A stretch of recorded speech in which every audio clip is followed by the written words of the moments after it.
സുമേഷേ സാധനം എവിടെ? സാധനം അലമാരയിലുണ്ട്. എനിക്ക് പേടിയാവണളിയ. എന്റെ പൊന്നളിയ, ഇത് നമ്മൾ കല്യാണത്തിന് പറത്തണ പോലത്തെ നോർമൽ ഡ്രോൺ അല്ല. ഇതിനകത്ത് ഫുൾ സെൻസറാണ്, ചിപ്പുണ്ട്. ഈ ചിപ്പുണ്ടല്ല, നീ ഈ സാധനം കൊണ്ട് എവിടെ പോയി ഒളിച്ചാലും അതിന്റെ ലൊക്കേഷൻ അവന്മാർക്ക് കിട്ടിക്കൊണ്ടിരിക്കും. ചിപ്പ് എന്നൊക്കെ പറഞ്ഞ അമ്മാരി ചിപ്പാണളിയ. ഇനിയിപ്പോ ഞാൻ തൊണ്ടി, അതായത് ഡ്രോൺ നിന്റെ കയ്യിൽ നിന്ന് കണ്ടെത്തിയാൽ മാത്രമേ അവർക്ക് ഡ്രോൺ എടുത്ത് നീയാണെന്ന് തെളിയിക്കാനാകൂ. നീ ദൃശ്യ സിനിമ കണ്ടിട്ടില്ലേ? കുഴിച്ചെടുത്തപ്പോ കിട്ടിയത് പശുവിന്റെ ശവം. നിനക്ക് രക്ഷപ്പെടണമെങ്കിൽ അതുപോലെ ഒരു കാരണവശാലും ഈ തൊണ്ടി ആ തെണ്ടികൾക്ക് കിട്ടരുത്. അപ്പൊ ഞാനും അതുപോലെ കുഴിച്ചിട്ടല്ലോ. ഏയ്, എത്ര അടി താഴ്ചയിൽ നിനക്ക് കുഴിച്ചിടാൻ പറ്റും? അങ്ങനെ ചെയ്താലും സിഗല് കിട്ടും. ഒരു കാരണവശാലും ഈ ഡ്രോൺ അവന്മാർക്ക് കിട്ടരുത്. ഇല്ലടിയ, ഞാൻ ഇതൊന്ന് സെറ്റ് ചെയ്യട്ടെ. സെറ്റ് ചെയ്യ്.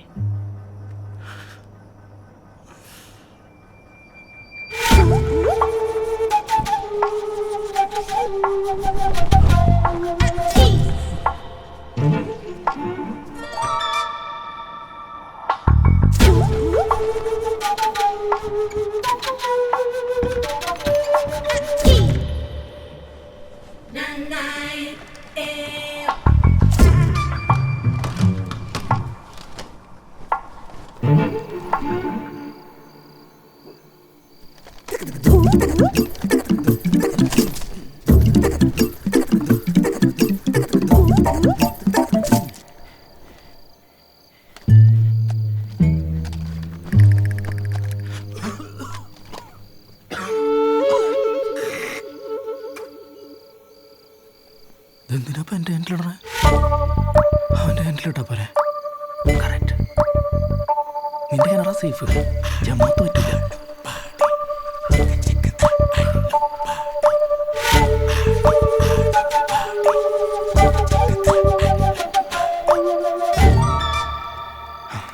Finger chips.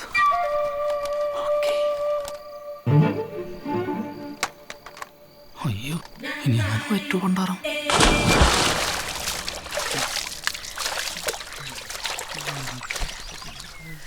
ലളിയ വണ്ടി എടുക്കണം. അല്ലടാ, പശുവിനെ കുളിപ്പിക്കുക. കണ്ടില്ലേ?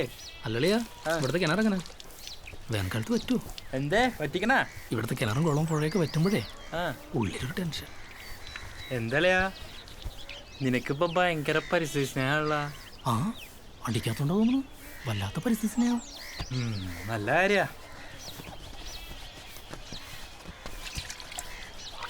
അളിയ, നിവൃത്തിയില്ലാത്തോണ്ട് ചോദിക്കുക. തന്തയ്ക്ക് വിളിക്കരുത്. അതെ, 2000 രൂപ വരാം. ഒരു വെക്ക് വരും. ഇല്ലല്ലേ? ഒരു രക്ഷയില്ല. പോലീസ് അല്ല, എക്സൈസ്. മോനെ, നിന്റെ കുപ്പി പൊട്ടി. നീ അല്ലടാ ഇത്? അതെ. കുപ്പി വിടറാ. എൻ്റെ കുപ്പിയൊന്നുമില്ല. അങ്ങനെ എൻ്റെ കുപ്പിയൊന്നുമില്ല സാറേ. നിന്റെ കയ്യിൽ കുപ്പിയില്ലാന്ന് ഞങ്ങൾക്ക് അറിയാം. നിന്റെ വീട്ടിനകത്തുണ്ടോന്നൊന്ന് തപ്പട്ടെ. സതീശാ, ആ സാർ. ആ പറയും നോക്ക്. അരിച്ചു പറിക്കാൻ നോക്കണം. എൻ്റെ അടിയിൽ വല്ലതും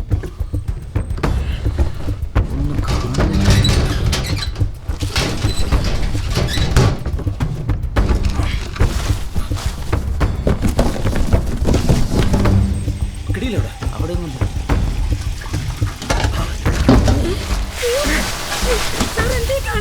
നിങ്ങളുടെ മോൻ എവിടെ കുപ്പി പൊടിച്ചു വെച്ചിരിക്കുന്നോ? പറ. കൊള്ള സത്യം പറഞ്ഞോ ഇല്ല എല്ലാരും കൂടെ ജയിലിൽ പോകും കേട്ടോ. ഉള്ള കാര്യം പറഞ്ഞേക്കെ. എവിടെ വെച്ചിരിക്കുന്നു?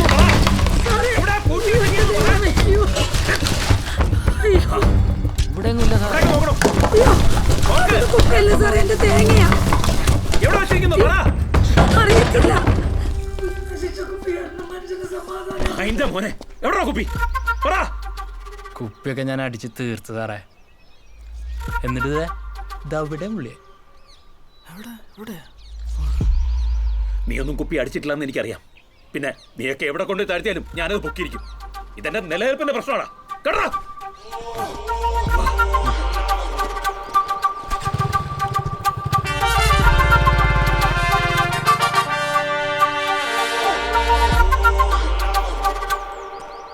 അളിയ, നീ ഒരു ഭീകരനാട്ടാ. അവരെത്ര നോക്കിയിട്ട് കുപ്പി കിട്ടിയില്ലെങ്കിൽ നീ തെവട്ടെ കൊണ്ടേടാ താഴ്ത്തിയത്? അതെങ്കിലും ഒന്ന് പറഞ്ഞോടാ, ഞാൻ രോമാഞ്ചം കൊള്ളട്ടെ. ആ രഹസ്യം എന്നോട് കൂടി എന്നെ അവസാനിക്കട്ടെ. ഹേ, അങ്ങനെ പറയല അളിയ. ആ ഒരു ഒരു ഒരു ക്ലൂയിങ് ഇതാ. ഒരു കാര്യം ഞാൻ പറയാം, അത് വെള്ളത്തിനടിയിലാ. കിണറ്റില.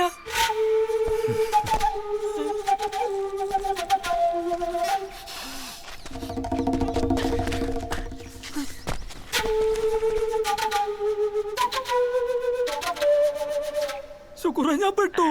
എന്റെ സുമേഷെ, നീയല്ലേ കാലത്ത് വിളിച്ചിട്ട് എല്ലാം സെറ്റാണ്, തൊണ്ടിയൊക്കെ താഴ്ത്തിന്നും പറഞ്ഞേ. എടാ, തൊണ്ടിയൊക്കെ താഴ്ത്തിയത് അളിയ. പക്ഷെ ഒരു തെണ്ടി അതിനേക്കാൾ വലിയൊരു തൊണ്ടി അവിടെ കൊണ്ടേ താഴ്ത്തി അവനെ പൊക്കി എന്നെ പൊക്കും. എന്റെ പള്ളി.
സാറേ, മറ്റേ സാറേ, റോക്കറ്റകത്തുണ്ട്. ചെല്ല്.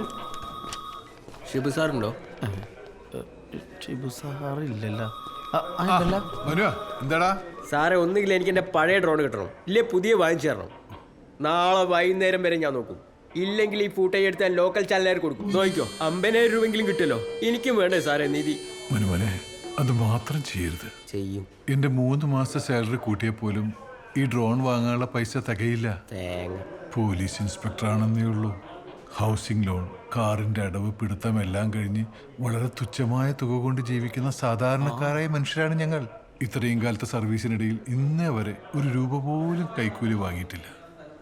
എനിക്ക് 1.5 ലക്ഷം രൂപ എന്ന് പറഞ്ഞാൽ ഭീമമായ തുകയാണ് മനുമോനെ. ഞാൻ എവിടെ പോയി ഇത്രയധികം പൈസ ഉണ്ടാക്കാനാ?